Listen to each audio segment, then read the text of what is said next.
From Wish TV, your local news source, this is breaking news. We begin with breaking news in the Delphi murders. Police say Richard Allen was the person in the video saying down the hill and had a gun on the Monon Bridge when Abby Williams and Libby German were killed. That's the argument the prosecutors make in the redacted probable cause in the case of Richard Allen. It asks that he is asking for his trial to be moved out of Carroll County. We broke the story for you here on Wish TV and online just a few hours ago. We have team coverage tonight. Let's go ahead and start with ITMH's Richard Essex and the evidence used to justify arresting Allen for murder. The special judge in this case ordered the release of this redacted version of the probable cause, which is the document that led to Richard Allen's arrest for the Delphi murders. Now, we've spent the afternoon going over this document. It appears as if several names have been removed. In it, we have learned some new information about what police believe happened that day and what led them to Richard Allen. What it doesn't tell us is how Abby Williams and Libby German died. Investigators say this is Richard Allen, the man captured on video and audio telling Libby and Abby to get down the hill. Video captured on Libby's phone shows Abby walking on the Monon High Bridge with the suspect right behind her. When the suspect approached the girls, one of them said, "Gun." It is near the end of the video that he orders them down the hill.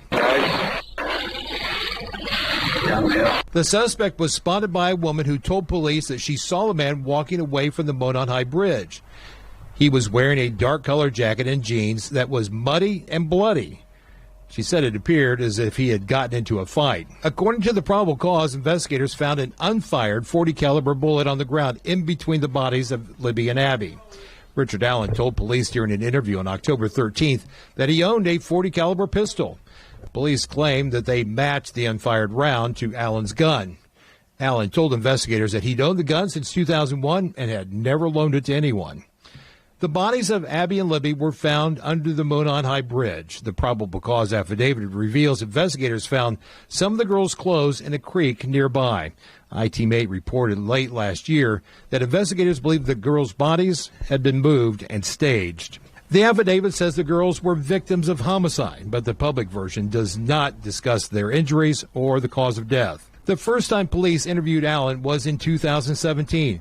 Just a few days after Libby and Abby were murdered. At the time, he told investigators that he'd been in the area of the Monon Trail the day the girls were murdered and had even been on the bridge. In the probable cause, he told investigators that he saw 3 girls that day, one of them taller with brown or black hair, but he didn't talk to anyone that day. Police may have talked to those girls. 3 girls told police that they had been on the bridge and encountered a man wearing blue jeans and a light blue jacket, and they described him as kind of creepy. In an interview with police just 2 days before his arrest, police say Allen again admitted that he had been on the trail, but he denied knowing the girls are being involved in their murders. The public version of the affidavit never directly says that Richard Allen killed the girls. The charging information accuses Allen of murder during the commission of a kidnapping. Allen's attorney last week called the evidence against him flimsy. I reached out to him this afternoon, and he's not making any comments at this time. In the newsroom, Richard Essex, Wish TV, ITMate.